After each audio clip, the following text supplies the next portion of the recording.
Hello students, जय हिंद। तो आज अपने 2014 के फर्स्ट पेपर के क्वेश्चन करेंगे जो हमारे सीडीएस के एग्ज़ाम में मेंसुरेशन 2D में से पूछे गए हैं। तो शुरू करते हैं पहले क्वेश्चन के साथ। पहला क्वेश्चन क्या कह रहा है? The area of rectangle lie between 40 centimetre square and 45 centimetre square. If one side is 5 centimetre then diagonal lie between. Diagonal किस किस के बीच लाई करेगा?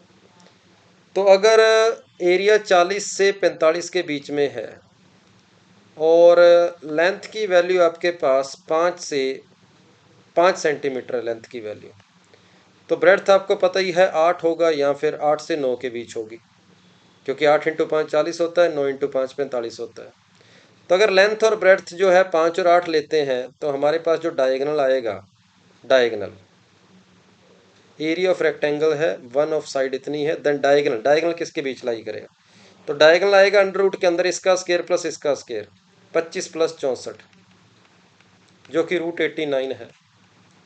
और ये वैल्यू जो होती है लगभग 9.5 के आसपास आएगी। उसके बाद यहाँ से डायगोनल आएगा 25 प्लस 81, जो कि 106 है, लगभग √106। और इसको देख के पता लग रहा है कि मेरा आंसर लगभग 10 से हल्का सा ज़्यादा आएगा। तो इसका मतलब डायगोनल 9.5 से लेकर 10.3 के बीच में रहेंगे, और ये रेंज बी ऑप्शन के अंदर छुपी हुई है। तो ये था 2014 के फर्स्ट पेपर का पहला क्वेश्चन। ये मैंने बात करी है डायगोनल की। दूसरा क्वेश्चन क्या कह रहा है? How many circular plates of diameter d be taken out of a square of plate of side 2d? A square plate है जिसकी साइड 2d है, इसमें से d साइज की अपने को क्या निकालनी है? d डायमीटर की प्लेट्स निकालनी है। तो ये बिल्कुल प्रैक्टिकल क्वेश्चन है। आप इस तरीके से 4 प्लेटें निकाल सकते हो। सी ऑप्शन हमारे पास आंसर रहेगा। How many circular plates of diameter d be taken out of square plate of side 2d with minimum loss of material? बिल्कुल ठीक बात है। क्वेश्चन नंबर 2 के बाद मैं क्वेश्चन नंबर 3 की ओर चलता हूँ। What is the total area of 3 equilateral triangle inscribed in a semicircle of radius 2 centimetre? कोई सेमी सर्कल है।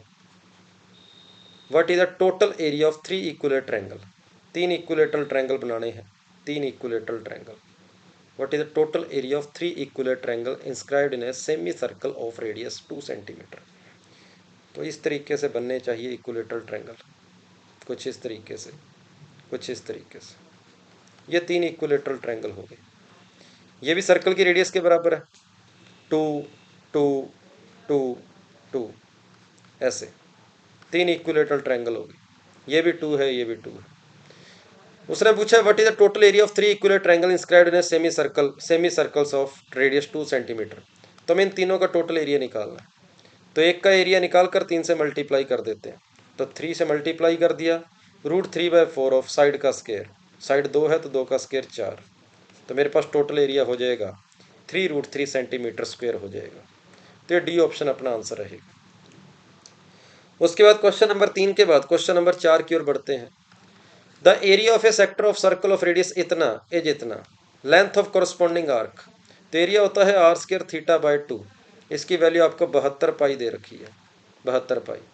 रेडियस 36 है तो थीटा की वैल्यू आपके पास आ जाएगी 144 पाई अपॉन में 36 इंटू 36, जो कि आ गई पाई बाय में 9 आ जाएगी, पाई बाय 9 आ गई।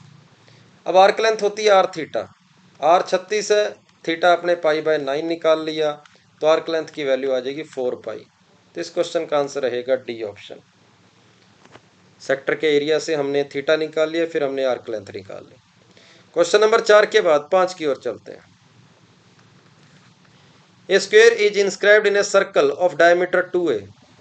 एक 2a डायमीटर का कोई सर्कल है, उसके अंदर आपके पास एक स्क्वायर छुपा हुआ है, ठीक है, और डायमीटर उसका 2a है, सर्कल का डायमीटर 2a है। Another square is inscribe circumscribed by circle. दूसरा स्क्वायर जो है वो इसके बाहर है, ठीक है, दूसरा स्क्वायर जो है वो सर्कल के बाहर है, ठीक है, circumscribe by circle. The difference between area of outer and inner square. तो अगर ये 2a है, अगर ये 2a है, अगर ये 2a है सर्कल का डायमीटर, तो हमें पता है ये भी 2a होगा, ये भी सर्कल का डायमीटर ही। और ये भी 2a होगा, सर्कल का डायमीटर है तो ये भी 2a होएगी, क्योंकि सर्कल का डायमीटर बाहर वाले स्क्वायर की साइड के बराबर है।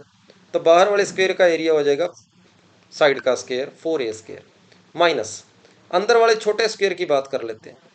छोटे स्क्वायर का अगर डायगोनल 2a है तो छोटे स्क्वायर की साइड √2a हो जाएगी, और छोटे स्क्वायर की साइड अगर √2a होगी तो उसका एरिया हो जाएगा 2a स्क्वायर। और मुझे इन दोनों में डिफरेंस चाहिए था, तो 2a स्क्वायर मेरा आंसर हो जाएगा बी ऑप्शन। तो ये था बड़े स्क्वायर के एरिया में से छोटे स्क्वायर के एरिया को माइनस करना। क्वेश्चन नंबर 5 के बाद 6 की ओर चलते हैं।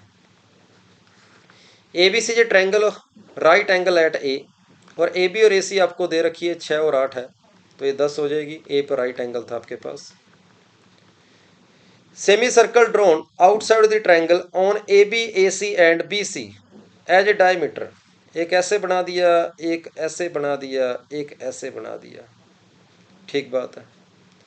और उसने बोला है विच एरिया, जो कि एरिया जो है एक्स वाई और जेड है, एक एक्स बोला है एरिया, एक वाई बोला है, एक जेड बोला है। तो x plus y minus z पूछा है, किसके बराबर होगा। तो ये जो एरिया कभी पूछा जाए तो आप हमेशा याद रखना ये इस ट्रायंगल के ही एरिया के बराबर होता है। तो half into base into height आप डायरेक्ट लगा देना।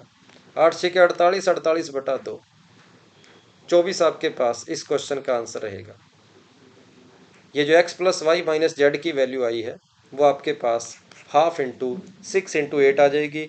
नन ऑफ दीज इस क्वेश्चन का आंसर है। इसका आंसर रहेगा 24 सेंटीमीटर स्क्वायर। तो आप ये हमेशा याद रख सकते हैं कि किसी राइट एंगल ट्रायंगल के अगर तीनों साइड्स के ऊपर अगर हम सेमी सर्कल बनाएं तो छोटे 2 सर्कल को ऐड करके बाहर वाले इस बड़े वाले सर्कल को माइनस करेंगे तो हमारे पास जो आंसर रहेगा वो एरिया ऑफ स्क्वायर के, area of right angle triangle के बराबर रहेगा। ये सर्कल आप इस तरीके से बाहर की ओर बनाया है, ये इधर भी बना सकते थे, ऐसे ऐसे भी बना सकते थे। जो आपने इधर की ओर बनाया है सर्कल वो इधर ही बना सकते थे। तो अगर आपसे ये वाला एरिया पूछा जाए कभी, ये वाला एरिया कितना होता है, तो ये वाला एरिया आपके पास हमेशा इस राइट एंगल ट्रायंगल के एरिया के बराबर होगा, क्योंकि मेरे से यही पूछा गया क्वेश्चन में। बाकी एक बार चेक कर लेता हूँ क्या मेरे से यही पूछा गया है। तो ये जो मेरे पास 24 सेंटीमीटर स्क्वायर एरिया आया है भाई, ये वाला एरिया आया, ये वाला एरिया प्लस ये वाला एरिया, ये वाला एरिया, ये बराबर होता है इस राइट एंगल ट्रायंगल के एरिया के बराबर। लेकिन मुझे ये नहीं पूछा, एक सेकंड में चेक कर लेता हूँ मेरे से क्या पूछा। ये पूरा एक्स है, ये पूरा वाई है, और इस पूरे में से ये माइनस कर दिया। तो ये राइट एंगल ट्रायंगल के एरिया क्यों माइनस किया? थोड़ी सी मैं यहाँ पर गड़बड़ कर गया, थोड़ा सा यहाँ पर गड़बड़ कर गया। चलो देखो, एक्स आपके पास हो जाएगा पाई, एक्स आपके पास हो जाएगा, एक्स जो है वो ए बी साइड जो है उसका एरिया मैंने टोटल एक्स मान लिया। ए बी साइड के ऊपर जो सेमी सर्कल बना है उसका उसका एरिया एक्स मान लिया। तो ये टोटल अगर 6 है तो आधी हो जाएगी 3, तो पाई आर स्क्वायर बाय 2 है क्योंकि आधा सर्कल है। फिर पाई इंटू 4 का स्क्वायर बाय 2 है। फिर माइनस में पाई इंटू 5 का स्क्वायर बाय 2 है। तो पाई बाय 2 कॉमन आ गया, 3 का स्क्वायर प्लस 4 का स्क्वायर माइनस 5 का स्क्वायर, ये 0 हो जाएगा। तो इस क्वेश्चन का आंसर सी ऑप्शन रहेगा, नन ऑफ दीज नहीं है, सी ऑप्शन अपना आंसर है। अब ये जो मैंने 24 आंसर निकाला था वो किसका निकाला था? ये जो रेड कलर के ये जो कान से आपको दिखाई दे रहे हैं, एक इधर है एक इधर है, इसका एरिया मैंने आपको बताया। अगर इन दोनों का कभी एरिया पूछे तो आप इस राइट एंगल ट्रायंगल का एरिया निकाल दें, वही आपके पास आ जाएगा। लेकिन इस क्वेश्चन में ये नहीं पूछा गया था, हमारे से थोड़ा कुछ अलग पूछा गया था। तो इस क्वेश्चन का आंसर आपके पास 0 रहेगा कि एक्स और वाई का जो एरिया मिलकर जेड के एरिया के बराबर बना रहा है। क्वेश्चन नंबर 6 का आंसर सी ऑप्शन रहेगा, इसको काटेंगे। क्वेश्चन नंबर 7 क्या कह रहा है? Consider a equilateral triangle of sides of a unit length, equilateral triangle की साइड लेंथ जो 1 है। A new equilateral triangle is found by joining the mid point of one of the mid points of one, then a third equilateral triangle is found by joining the mid point of second, the process is continue, the perimeter of all triangles will be. ऐसे mid पॉइंटों को join करते जाओ। तो अगर ये 1 1 1 है तो इसका पेरीमीटर हो गया 3, अंदर वालों का पेरीमीटर इसका हाफ होएगा, 1/2 1/2 1/2, साइडें आधी हो जाएगी तो उसका 3/2। अगले का पेरीमीटर उसका भी हाफ हो जाएगा, ये भी 3/4, फिर उसका भी हाफ 3/8, फिर उसका भी हाफ, ऐसे करते करते हम इन सभी को ऐड करना है। तो ये मेरे पास एक इनफाइनाइट जीपी है जिसका रेशो जो है वो आपको 1/2 दिया है, और इसका एरिया उसका जीपी का सम का फॉर्मूला होता है इनफाइनाइट जीपी का A/1 minus are. First term 3 है, 1 माइनस आर 1/2 है, तो इस क्वेश्चन का आंसर आपके पास 6 यूनिट आ जाएगा। तो क्वेश्चन नंबर 7 का आंसर सी ऑप्शन रहेगा, जीपी का कंसेप्ट था। क्वेश्चन नंबर 8 क्या कह रहा है? What is the area of larger segment of a circle form by code of length 5 centimetre, code of length 5 centimetre subtending an angle of 90 degree at centre. ये 5 centimetre की जो code है, code जो है वो 90 डिग्री एंगल बना रही है, ये 5 है। What is the area of larger segment, larger segment का एरिया पूछा है इस कोड ने, जो ये बड़े वाला सेगमेंट बनाया है, इसका ये पूरा एरिया अपने को चाहिए कितना होगा, ये एरिया। चलो, तो कोड की लेंथ 5 है, तो क्या मैं इसको 5/√2 कह सकता हूँ, इसको भी 5/√2 कह सकता हूँ, क्योंकि आइसोसेलेस राइट एंगल ट्रायंगल है, और आइसोसेलेस राइट एंगल ट्रायंगल के अंदर ये अगर 5 है तो ये 5/√2 हो जाएगी, और ये भी आपके पास 5/√2 हो जाएगी, कुछ ऐसी।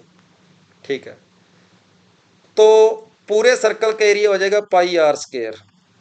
ये हो गया पूरे सर्कल का एरिया πr²। लेकिन मेरे पास फिलहाल इतना इतना जो है वो पूरा सर्कल नहीं है, इतना इतना, ये सर्कल का 3/4 पोर्शन है, तो इसका एरिया 3/4 हो जाएगा। अब मुझे इस राइट एंगल ट्रायंगल का एरिया और ऐड करना है, तो प्लस में half into base into side लगा देना, बेस इंटू हाइट। तो 25/4 आ गया कॉमन, तो पीछे बच गया 3/2 पाई, प्लस यहाँ 25/4 कॉमन आया तो पीछे बचा 1। तो आपके पास इस क्वेश्चन का आंसर रहेगा सी ऑप्शन रहेगा। तो ये पूरे के पूरे आपके सेगमेंट का एरिया आ गया, इस पूरे सेगमेंट का, जो उस कोड से इस साइड है। यह था क्वेश्चन नंबर 8। क्वेश्चन नंबर 9 क्या कह रहा है? Question number 9, a rectangle of maximum area of drawn inside a circle of diameter 5, what is the maximum area of rectangle. तो जब कभी भी किसी सर्कल में से मैक्सिमम एरिया का रेक्टेंगल काट कर निकाला जाता है तो याद रखना वो स्क्वायर होता है। तो अगर ये स्क्वायर है, इसका डायमीटर 5 है, तो स्क्वायर की साइड 5/√2 हो जाएगी, क्योंकि डायमीटर जो होता है, डायगोनल जो होता है वो √2 टाइम्स होता है। तो इसका एरिया हो जाएगा साइड का स्क्वायर 25/2, जो कि 12.5 आ जाएगा। तो इस स्क्वायर का एरिया 12.5 सेंटीमीटर स्क्वायर हो जाएगा। यह था क्वेश्चन नंबर 9। क्वेश्चन नंबर 10 क्या कह रहा है हमारा? If A B and C D are two diameter of circle of radius r, they are mutually perpendicular. Circle के 2 डायमीटर हैं, वो एक दूसरे से परपेंडिकुलर है, रेडियस आर है, डायमीटर ए बी और सी डी है। Then what is the area of the ratio of the area of circle to area of triangle A C D, A C D, इसके area का पूरे circle के area के साथ ratio बताएंगे क्या होगा। तो इस ट्रायंगल का एरिया हो जाएगा हाफ इंटू बेस जो कि 2r है, इंटू इसकी हाइट जो कि r है, ये बन गया मेरे पास r²। इसका रेशियो किसके साथ निकालना है? पूरे ट्रायंगल के, the ratio of area of circle, circle का एरिया है πr², इसका रेशियो निकालना है इस ट्रायंगल के एरिया के साथ, मतलब अपॉन में r²। तो इस क्वेश्चन का आंसर रहेगा पाई आ जाएगा। ये भी नकली क्वेश्चन था। क्वेश्चन नंबर 10 का आंसर आपके पास बी ऑप्शन रहेगा। और इसी के साथ ही 2014 के फर्स्ट पेपर के सभी क्वेश्चन कंप्लीट हैं। उम्मीद है आपको समझ आए होंगे। फिर भी कोई डाउट हो तो आप कमेंट बॉक्स में बता सकते हैं। थैंक यू सभी को। जय हिंद।